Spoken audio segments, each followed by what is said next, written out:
Hello friends, today we are going to discuss about Bharatiya Nyaya Sanhita Act 2023 and forensic psychiatry.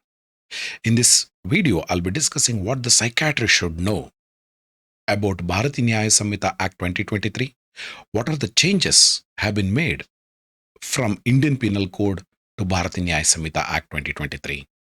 I'm Dr. Suresh Badadmat, Professor of Psychiatry, working at National Institute of Mental Health and Neurosciences, Bangalore. In this video, I'll be focusing the specific three important areas which every psychiatrist should know. One is medical negligence, attempted suicide, and insanity defense. With regard to medical negligence, every doctor should know.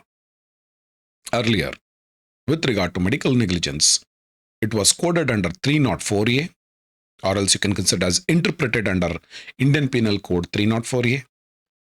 Further, 336, 337, 338, which are injury, grievous injury, have been considered here. The equivalent is under Bharatiya Nyaya Sanhita, section 106 and 125. Let's discuss each of these three important issues which every psychiatrist should know. I have published this article in Indian Journal of Psychological Medicine. It is available online. So whatever I'm discussing here is been published there. Now let's understand about medical negligence and Indian Penal Code. With regard to death due to medical negligence, which has been interpreted under section 304A of Indian Penal Code, which clearly says causing death of any person by doing any rash or negligent act which does not amount to culpable homicide. That means you are treating a person and because of the rash and negligent act, the death of the patient has occurred. Under Indian Penal Code, the punishment was 2 years imprisonment or fine or both. So that is what the Indian Penal Code said. Further, with regard to grievous injury, Indian Penal Code section 338 coded imprisonment up to 2 years or fine up to 1,000 rupees or both. Now let's look into Bharatiya Nyaya Sanhita. Equivalent section is section 106. What does it say? Section 106 of Bharatiya Nyaya Sanhita Act 2023 says, whoever causes the death of any person by doing any rash or negligent act not amounting to culpable homicide shall be punished with imprisonment of either description of a term which may extend to 5 years and shall also be liable to fine.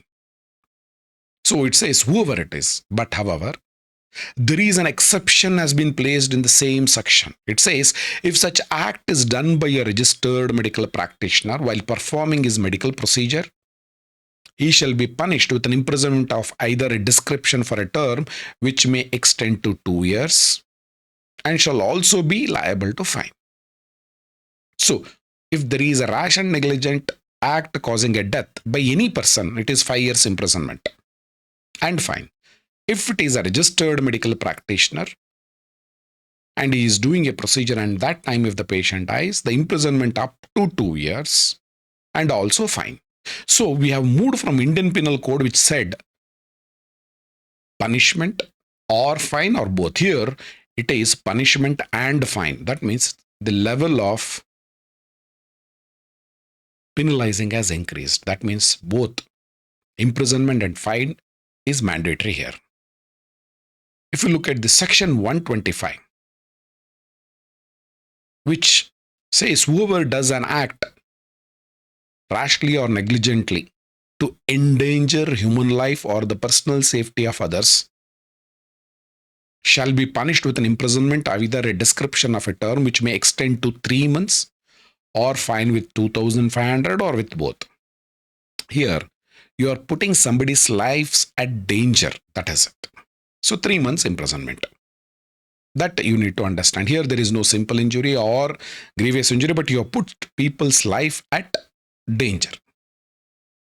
Again under 125A, If there is a hurt is caused, that is simple injury, it can be considered, shall be punished with an imprisonment of either a description of a term which may extend up to 6 months or with a fine of 5,000 or with both. So here it is or. Now coming to the B, where a grievous hurt is caused and shall be punished with an imprisonment of either a description for a term which may extend up to 3 years or with a fine of 10,000 rupees or with both. So if you look at this, if there is a simple injury and it is a grievous injury, simple injury is for 6 months, grievous injury extends up to 3 years, my dear friends. But however, the choice is either up to 3 years or fine or 10,000 rupees or both can be considered. This is about section 125, but the issue here is for death, it is up to 2 years. For grievous injury, it is 3 years. So there is some fracture in the way it has been drafted. That means this issue needs to be addressed. What is that issue? Under section 106, any RMP causing a death by rash and negligent act not amounting to culpable homicide shall be punished up to 2 years. At the same, Bharatiya Nyaya Sanhita section 125 talks about grievous injury because of rash and negligent act extends up to 3 years or with fine or 10,000 rupees or with both. So here, if there is a grievous injury, you may be punished up to 3 years. If it is death, it is 2 years and fine. So in such a scenario, if the patient is in a grievous situation and is going to develop an injury or he has developed an injury, and if he goes to court, invariably there is a possibility the doctor may be punished up to 3 years versus if he dies, it is only 2 years. So you need to decide whether it is would like to be punished with 2 years or 3 years. So invariably, it discourages a doctor to go ahead and resuscitate any person who has developed grievous injury. That means the doctors will not resuscitate. If they resuscitate and he survives and there is a grievous injury, the doctor will be punished up to 3 years. If he dies, only 2 years. So this may have to be reconsidered. That is my interpretation after reading Bharatiya Nyaya Sanhita Act 2023. So you can see here clearly that equivalent of endangering life, that is IPC 336, Bharatiya Nyaya Sanhita 125. Both are 3 months, but however, the fine has increased from 250 to 2005 or both. With regard to simple injury, that is hurt, 337, equivalent is 125A, 6 months, here also 6 months. However, with grievous injury under Indian Penal Code 338, it is 2 years, whereas 125B under Bharatiya Nyaya Sanhita, it is 3 years or 10,000 or both. Whereas if it is a death, in both IPC and BNS is 2 years, but in BNS with the fine. But here you can clearly see for grievous injury up to 3 years, for death it is 2 years. So this may have to be reconsidered later, my dear friends. Now let's move into attempted suicide and Bharatiya Nyaya Sanhita. If you know about Mental Health Care Act of 2017, section 115, decriminalized suicidal attempt. What did it say? It says presumption of severe stress in case of attempted to commit suicide. Anybody who attempts suicide, it was considered the police need to see them as a under stress. So it clearly reads that notwithstanding anything contained in section 309 of Indian Penal Code, any person who attempts to commit suicide shall be presumed, unless proved otherwise, to have a severe stress and shall not be tried under the section 309 IPC. What did 309 IPC said? 1 year imprisonment or 1,000 rupees fine.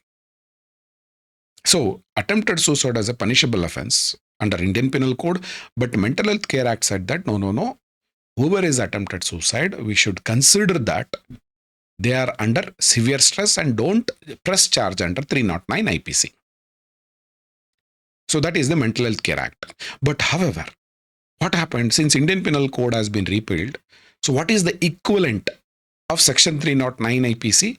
It is none, my dear friends. There are no equivalent of 309 IPC. That means under Bharatiya Nyaya Sanhita, equivalent of BNS is completely deleted. That means attempted suicide is not a punishable offense. So equivalent of IPC does not exist. So Section 115 of Mental Health Care Act of 2000 becomes inoperable. That means whoever attempts suicide, the police cannot press charges now. So this is a very welcome step. But however, no punishment for attempted suicide is there, but for threatening a public official is punishable offense by suicide. If I threaten a public servant, telling that if you don't do this, I will commit suicide, that is a punishable offense. Let's look into that clear cut. What does it say? Under BNS section 226, it says, whoever attempts to commit suicide with the intent to compel or restrain any public servant from discharging his official duty shall be punished with simple imprisonment for a term which may extend to 1 year, or with fine, or with both, or with community services. So, if a poor person goes to a public servant office or to his house, it may be district commissioner, it can be even any other police, and he threatens that he's going to commit suicide if this action is not taken. He forces the public servant to do something, or he restrains the public servant to do something. In such a scenario, it can be punishable with 1 year, or with fine, or with both, or even community services. So Bharatiya Nyaya Sanhita comes with the community services also. What is this community services? It is unpaid work for the benefit of communities, such as working in the public. It can be in the park, it can be in the bus stand, railway station, social welfare projects, instead of being incarcerated. But however, how to operationalize community services has not been defined yet. But however, it is a welcome step. There is a scope.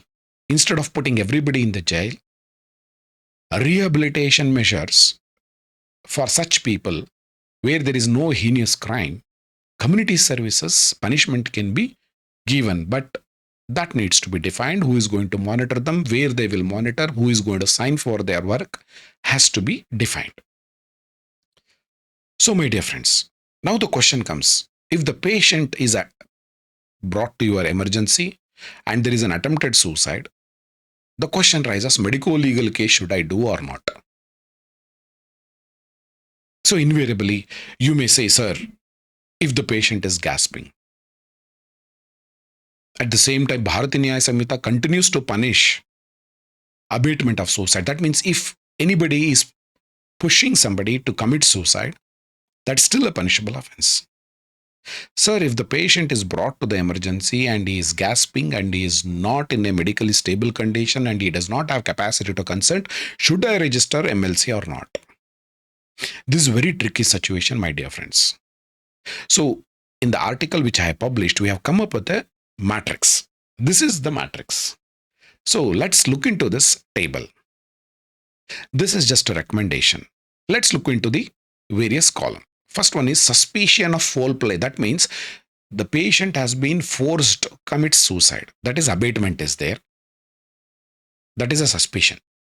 Capacity to consent. The patient is able to talk, comprehend, communicate, weigh the risk, whether the patient is medically stable or not, and the recommendation. So these are the 4 columns. Let's look into each aspect.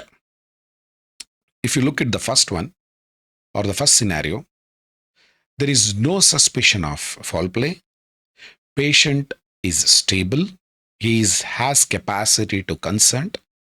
Now, what the patient says, he says because of stress, he has attempted suicide. No need to register MLC. Based upon the patient report, you are going ahead because patient is stable and he has capacity. Now, let's move to the second scenario. Suspicion of foul play, you do not know. Capacity to consent is there. The patient is able to speak, but he is medically unstable. He is having maybe autonomic instability. In such a scenario, register MLC because patient is not stable. You are treating him. And if the patient dies, it becomes a complication. Better to register MLC at that time. Again, third scenario, regarding abatement, you do not know anything. Capacity to consent is not there. He is not able to speak at all. He is an altered sensorium or he is unconscious. Medically stable, yes. Since capacity is not there, what he speaks does not matters and the consent becomes invalid, register MLC. If there is a suspicion of foul play is there, you go ahead and register MLC, my dear friends. The rule of thumb, let me put it across to you.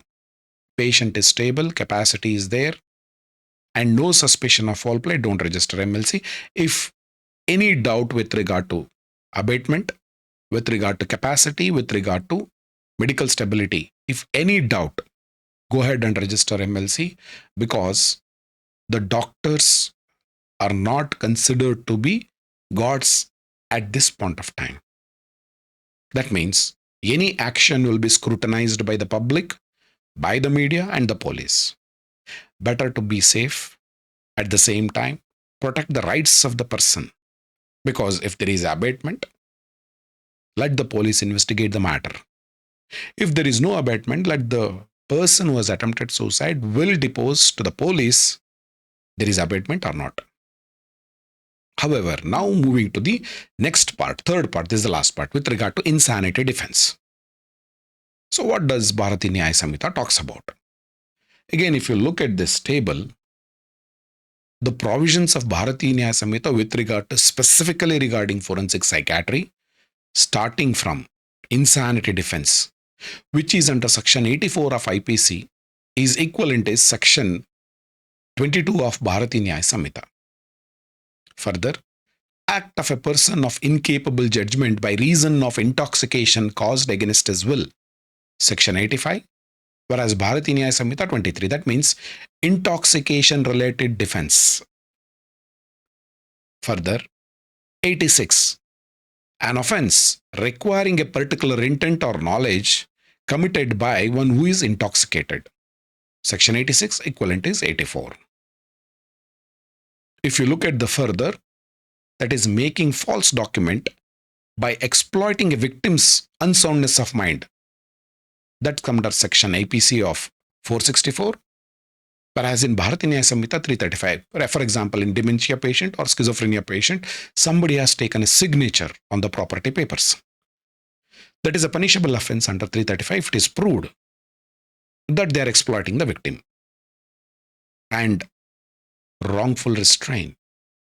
This is the commonest charges pressed against the psychiatrist for admitting a patient without following the due law procedure, that is Mental Health Care Act of 2017.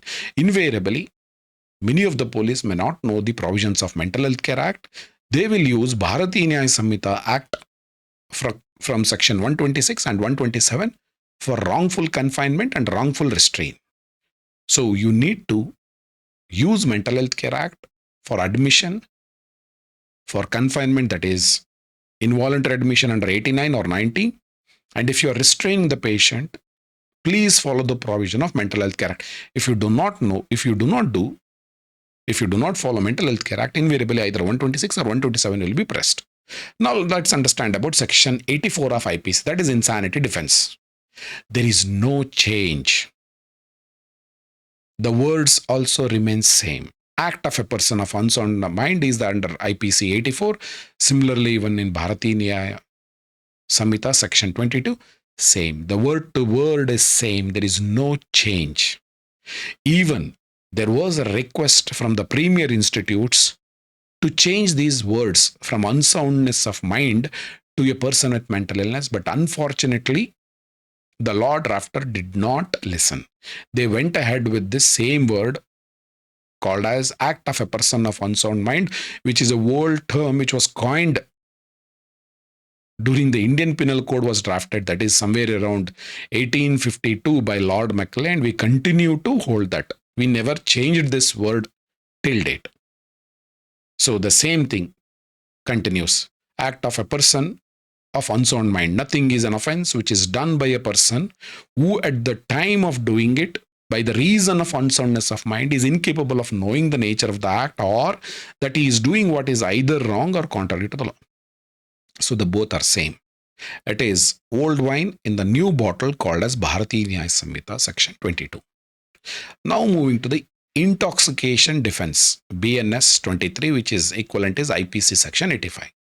Again, there is no change. The word to word is same. Act of a person of incapable judgment by a reason of intoxication caused against his will.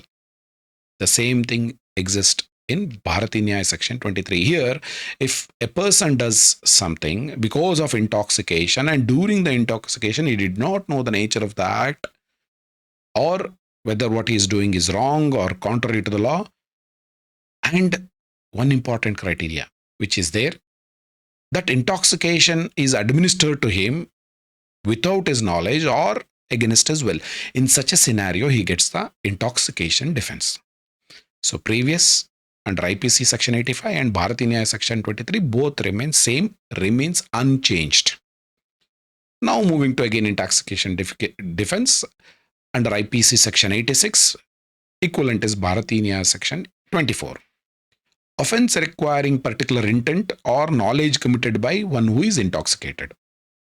Here again, it remains unchanged. It says clearly, if somebody is intoxicated and because of his intoxication, he does not know the nature of the act because of intoxication, and he does not know the consequences of that, and it is contrary to the law, it will be considered that when he got intoxicated, he knew such a scenario can occur.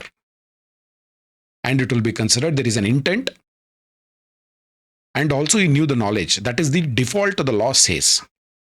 Unless he is able to prove the intoxication was administered to him without his knowledge or against his will, then only he will get this section, BNS section 24 defense. So the old clause continues to remain same. Now, with regard to section 339 of IPC, equivalent is Bharatiya Nyaya Sanhita 126, wrongful restraint. Again, both same, there is no change, only the sections have changed. 1 month imprisonment or fine. So if you put a patient who is been confined or who has been restrained, 1 month imprisonment or fine, the fine may up to 1,000 rupees or both can be given. So, but however, you can do restraint as per Mental Health Care Act. If you don't follow Mental Health Care Act, the charges of 126 under BNS can be pressed. Moving to 340, that is under IPC, wrongful confinement. That means admitting a patient without following the procedure of Mental Health Care Act. That is how it is interpreted. You can be pressed under BNS 127, wrongful confinement, my dear psychiatrist. Hence, again, there is no change in the Indian Penal Code and Bharatiya Nyaya Sanhita, 1 year or with fine. So please follow Mental Health Care Act of 2017 when you are admitting a patient under 89 or 90 against his wish and will. So there are no changes with regard to insanity defense or admission. To conclude, my dear friends, BNS 2023 does not provide any blanket exemption to doctor in case of death due to negligence. It prescribes 2 years imprisonment with fine. However, we need to amend Bharatiya Nyaya Section 125, Rash and Negligent Act causing grievous injury, which is punishment up to 3 years. Further, punishment of attempted suicide is completely removed. It is a welcoming step. However, the words used in Bharatiya Nyaya Sanhita, such as unsoundness of mind, needs to be removed. Even Britishers have removed. It is high time we should also remove. Unfortunately, that these terms continue to exist. Thank you very much for giving your valuable time. Stay safe.